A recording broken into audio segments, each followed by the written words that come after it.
ગાંધીધામના DPT ground ખાતે આયોજિત સિંગાપુર થીમ આધારિત ભવ્ય કાર્નિવલ મેળાનું સફળતાપૂર્વક સમાપન થયું છે। આ મેળામાં બાળકો અને વયસ્કો માટે 471 જેટલા વિવિધ આકર્ષણો રજૂ કરાયા હતા, જેમાં જળચર જીવોનું પ્રદર્શન અને ગોલ્ડન બોયના કરતબો મુખ્ય આકર્ષણ રહ્યા હતા। સલામતીના તમામ ધોરણો અને ફાયર સેફટીની સુવિધાઓ સાથે યોજાયેલા આ મેળાને ગાંધીધામની જનતાએ અભૂતપૂર્વ પ્રતિસાદ આપ્યો છે।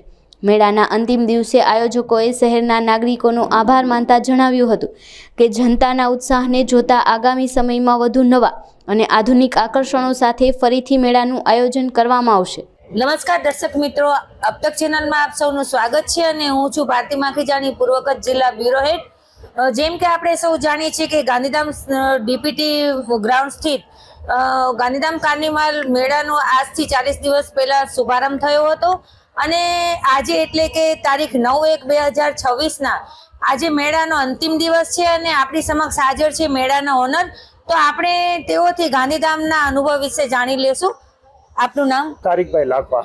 આપ ગાંધીધામમાં છેલ્લા 40 દિવસથી મેળો ચલાવી રહ્યા છો, ગાંધીધામ કાર્નિવલ મેળો, તો ગાંધીધામ વિશે આપના અનુભવ જણાવશો? હું 40 દિવસથી તો મેળો ચલાવું છું, પણ ઓલરેડી અહીંયા 2 થી 2.5 મહિનાથી આવીને જ છું।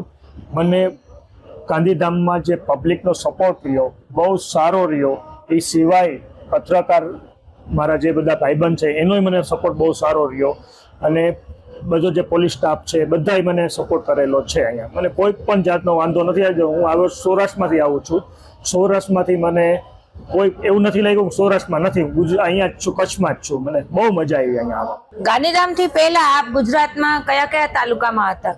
ગાંધીધામ પહેલા મેં છે ને અંજાર ભુજ કરીને આવેલા છીએ એક મેળો, એની પહેલા રાજકોટમાં કરેલો છે, મોરબી કરી છે, જુનાગઢ કરી છે, જામનગર કરી છે, બધી જગ્યાએ હપ્તા પર કરી છે। તો હમણાં તો આપણે વાત કરી પત્રકારની અને પોલીસની, મેઇન વાત જે મેળામાં જે જાહેર જનતા આવતી હતી, તો ગાંધીધામની જનતા વિશે આપ શું કહેશો? જનતાનો ખૂબ સપોર્ટ રહ્યો, ખૂબ આવ્યા મારે અહીંયા અને મારો મેળો કમ્પ્લીટ જોયો અને બધાય ખુશ થઈને ગયા છે। એ વિઝિટ કરી છે, જે કંઈ પણ છે બધાય ખુશ થઈને ગયા છે। અહીંયા કોઈ પણ જાતનો કોઈ ફરિયાદ નથી, કમ્પ્લેન નથી, અમારે સારી રીતે અમે કરેલું છે। એ લોકો કામકાજ જે કંઈ પણ કર્યું છે, અમે આજે આયોજક કર્યું છે, અમને કોઈ પણ જાતનો કોઈ પ્રોબ્લેમ પડવા દીધો નથી પબ્લિકે।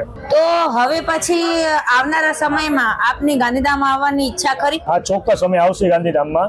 અમારો વિચાર જ છે કે વેકેશન મેળામાં આવશે કે અમે સાતમ આઠમમાં આવશે અને કંઈક નવું જ લઈને આવશે અને સારું પબ્લિક માટે લઈને આવશે અને પબ્લિક અમને એક્સેપ્ટ કરશે, અમને ખબર જ છે। તો દર્શક મિત્રો, આપણે જાણ્યું કે બજરંગી શેઠ જે ગાંધીધામ છે, જે ગાંધીધામ કાર્નિવલ મેળો છે, એમના જે ઓનર છે, તો એમનો બજરંગી શેઠ ગાંધીધામમાં બહુ જ સારો અનુભવ રહ્યો છે અને ટૂંક જ સમયમાં તેઓએ પાછા આવવાની ખાતરી પણ આપી છે।